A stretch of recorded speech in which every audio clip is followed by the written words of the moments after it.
I'd first like to apologize for maybe my lethargic presentation. My computer crashed last night, so I literally stayed up all night rewriting my outline and PowerPoint.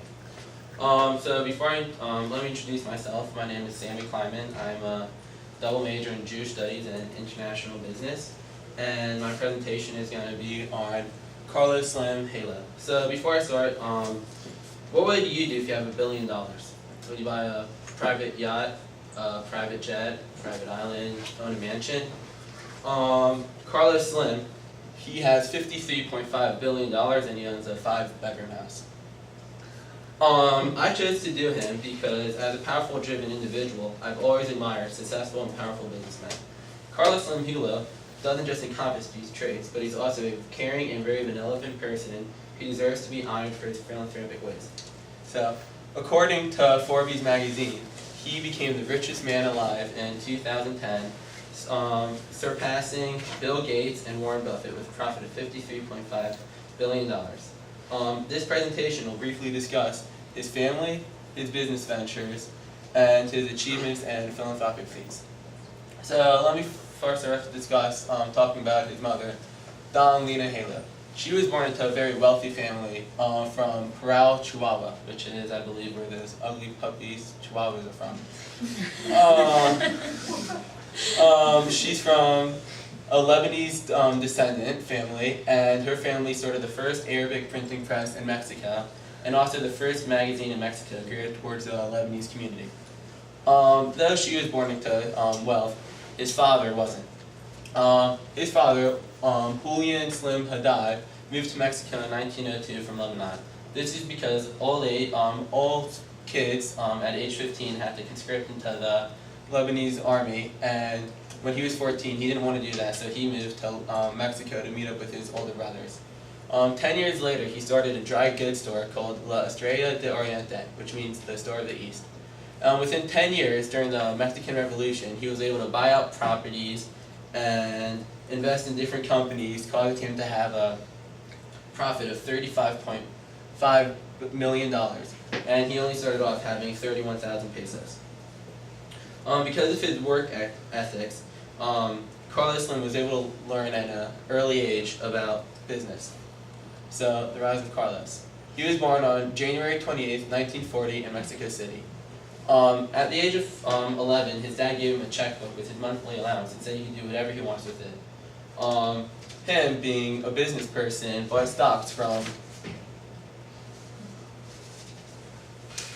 the Banco Nacional de Mexico, which shows his interest in business. His father suddenly died when Carlos was 14, leaving his family with a fortune of about $50 million. In 1961, he received a degree in civil engineering at the National Autonomous University of Mexico.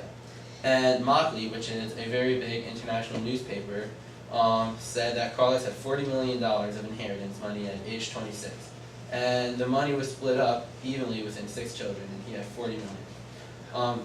So Carlos Slim decided to pursue a career in investments instead of civil engineering, where he started the foundation of his company called Grupo Carso. Grupo Carso, he merged with Corporación Industrial Carso and Grupo Inbursa, which are various investment companies throughout Mexico.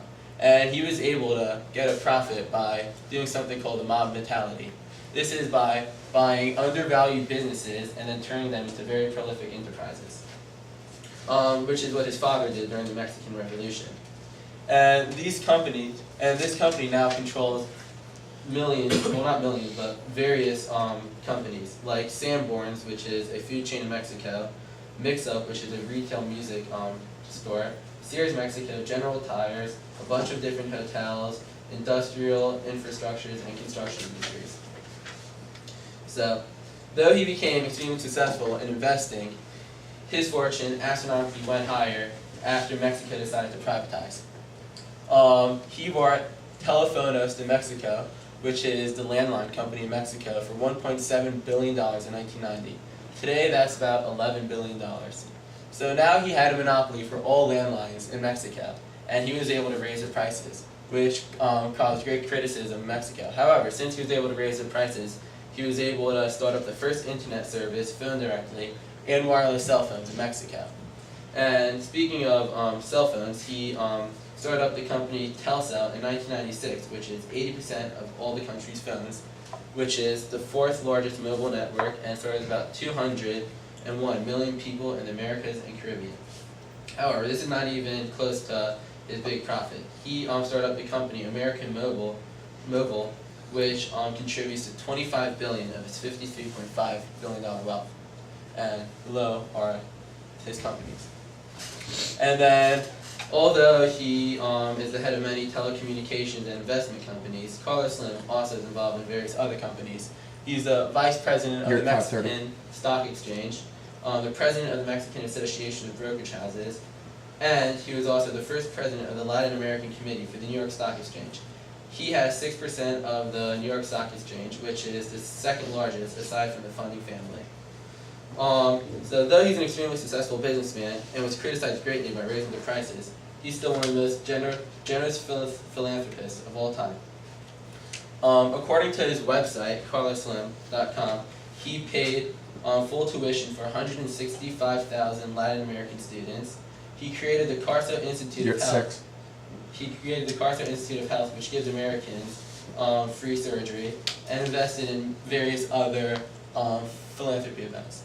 Awards, he received the Lebanese Gold Order to Merit, the George Washington University President's Medal, the 2007 Industrious Man of the Year, and the Lifetime Achievement Award, and the Golden Plate Award. In conclusion, I just want everyone to know that Carlos Hilos isn't just the wealthiest man in the world, but he's also a very generous businessman. His work ethics and motivations are the reason why he became so wealthy. Thank you for your time, and if you need to contact me, give myself the number. It's real, I promise. Thank you.